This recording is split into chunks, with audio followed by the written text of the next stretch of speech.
Today we're going to talk about the two presidents from what we have so far in Classroom of the Elite.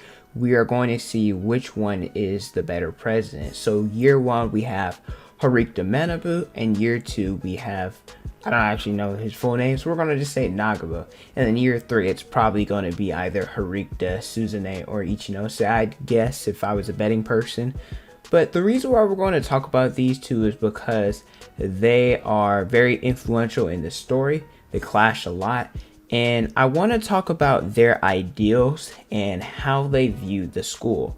So who do I think is the better president, the better character, who has the better ideals? Well, you guys are going to find out in this video today. And I want you guys to formulate your own opinions based off of what I'm talking about in this video. Now, this will contain spoilers all the way up to year 2 volume 6. That's where I'm at.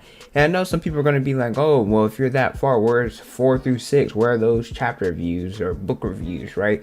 I gotta space them out. Number one, they take a minute to write all the stuff for, and number two, I'm not just gonna post them every day. You gotta space them out. Gotta keep you guys on your toes.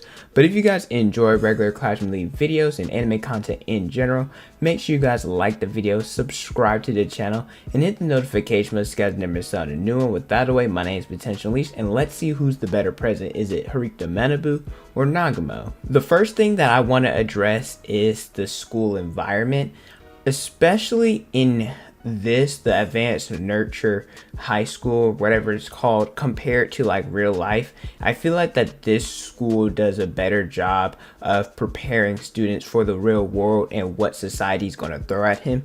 For example, like competition, right? They compete in a lot of special exams, just like IRL or just like the workforce, right? They're going to experience that. You're going to go against younger people. You're going to go against older people, which equates to people with less experience, people with more experience, etc. For office jobs, for sports, etc., where you're going to work with people as well, and those same people could be the competition later down the line, right? So which is why I love the way that this school is set up. The first one we're going to talk about is Manabu, because he was the first president. He is a very stand-up guy. He's very about the rules. He has a lot of order and he cares about discipline, where he ended up denying Katsuragi and Ichinose to join the student council. And it's not that they weren't skilled, because they're very smart, intelligent, and skilled students, but he didn't see them as exceptional or student council material just yet, right? They still have room to improve, which I find funny because he offered Kiyotaka a spot because, well, he saw something in him. He knows that Kiyotaka is a very exceptional, not just student, but a person very gifted, where he has high standards for those to join the student council.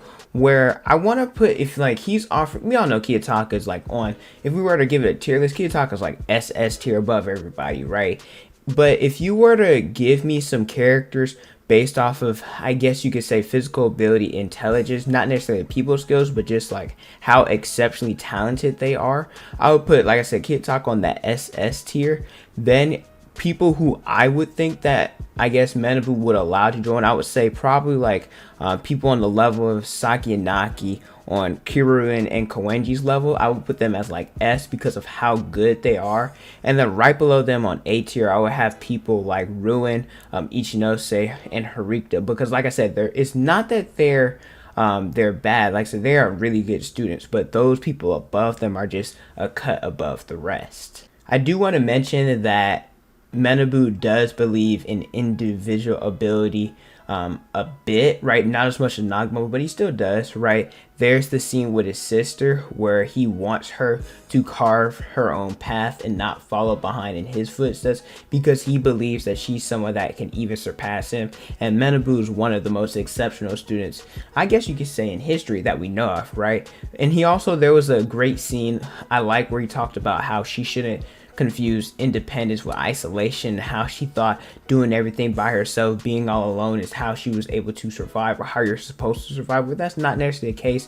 It's okay to ask for help from time to time, because Manabu is someone who believes in others. He wants everyone to move on, and he even puts others before himself, where he was willing to risk not being able to graduate from class A for someone else, right? We have book 8 of year one where he saved Tachibana. In short, Nagumo, he found a way to get her expelled, and Manabu had to save her using private points. I have a full review of that on my channel.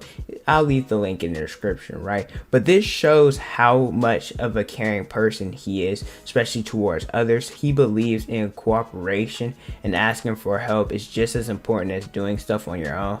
And I think Haruka Manabu, that in terms of ideals, like, it's cool doing that, right? But I think he's more of a wishful thinker, and he has a little bit of unrealistic ideals compared to what society really shows us. Which is why we're going to talk about Nagumo in here, because he believes in meritocracy, which basically means that those with exceptional ability, those who are strong, they're the ones that get to survive or benefit. And the weak, they kind of phase out, or they don't really get to shine or anything like that, right? He believes in a more eat or be eaten life at school.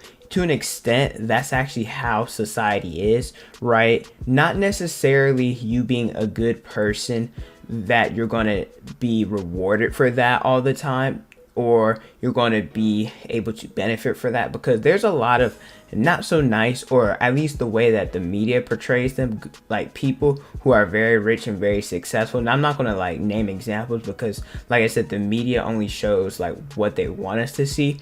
But there's a lot of times where I've seen, not like, you can do good things, right? I'm not saying don't be like a good person or anything like that, but a lot of times those good people, they end up getting stepped on and stuff like that. So those who aren't necessarily the most, I guess, the best people, they benefit, if that makes sense. Where I use the term be greedy, right? I think that's how you have to survive in society. For example, characters like Ruin, Nagumo, Koenji, and Kiyotaka, they're some of my favorite characters in this series, because like their ideals on how they work on stuff and how they are able to get what they want is by them being greedy. Sometimes they use underhanded methods, or a method that only benefits them, right? Not necessarily that it's wrong or anything like that. Some of them are, some of them aren't. It's in the eye of the beholder.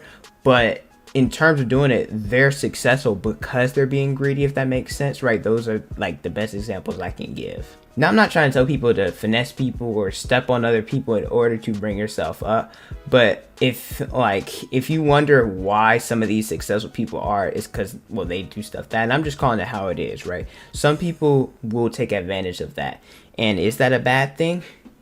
Probably. But hey, they're benefiting from it. Where there's also some people who aren't as skilled, where they want to, I call it riding in somebody's backpack, or taking a piggyback ride, expecting to be carried to the finish line, where not everybody's meant to be at that finish line. I think only those who put in the work and put in the time and the effort, and who really strive to do that, should be the ones there. And those who kind of like the person who doesn't work on the group project but still somehow manage to get an A, right? I don't think those people deserve to, right, make it to the finish line. Like I said, working together is important, but being carried isn't the way to go. Having a strong individual, or being strong individually, will make a group better, and I think that's important. And I find it funny because even Kiyotaka wants to see, or he didn't act and doesn't act on what Nagumo is doing, because he wants to see what type of school Nagumo is going to create, what type of change will he make from what Manabu did originally. Where Kiyotaka also has respect for Manabu, his ideals, him as a person, etc., especially in book 11.5, saying that he wished that he got to spend more time talking to Arita Manabu. Nagumo is someone who believes in competition, which is basically what society is, right? We didn't really get much competition with Harita Manabu, especially with different class levels.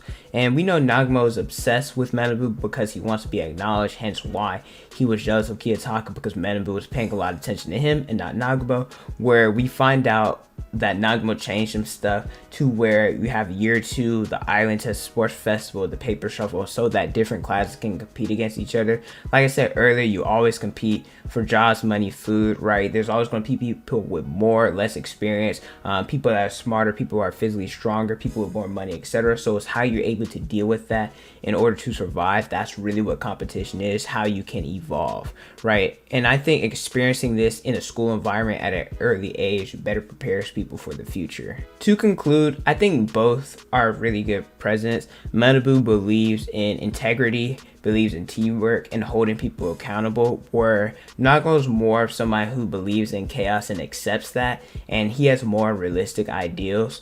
And if you believe that teamwork is your number one option and fairness, then I think you would probably like Manabu more as a president. But if you believe that individual strength is more important than teamwork, then Manabu's your guy, and I agree with him for the most part. Where, like I said, weak shouldn't necessarily depend on the straw. Now, I'm not saying that you shouldn't ask for help, anything. I think there was a quote from Black Clover, Fueglion. He was like, yo, it's okay to be weak, but it's not okay to stay there. Or being weak, remaining weak is an issue. Hence why a lot of characters that have been expelled, for example, Sakura and Yamachi, they got expelled because they didn't evolve, they didn't get better, they were holding the class back. Where there was other characters who weren't necessarily, like Sudo, he ended up getting better because he ended up studying more. Ike, he's getting better because he's studying more, being a better person. He has qualities where the other two, they didn't, right? So I think that's very important. Evolving and not remaining weak is something that students have to do in order to be able to survive, not just in the school but outside of society. But I can't wait to see who will be the year 3 president. Like I said, it's probably going to be Harikta or Ichinose, and I want to see how different they will be from these two. Like I said earlier, I don't think there's a right or wrong answer. Personally, I think Nagumo is the better president because he's more realistic, right? But being unrealistic isn't a bad thing at the same time. I think Manabu did some really good things. But let me know who you guys think is the better president. Who do you guys prefer, Manabu or Nagumo, in the comment section below. Thank you guys so much for watching. Don't forget to like, comment, and subscribe. Also hit the notification bell so you guys never miss out on a new video from my Instagram, Twitter, Snapchat, and TikTok. So on the screen in the description below. Thank you guys so much for watching, and don't forget to unleash your potential.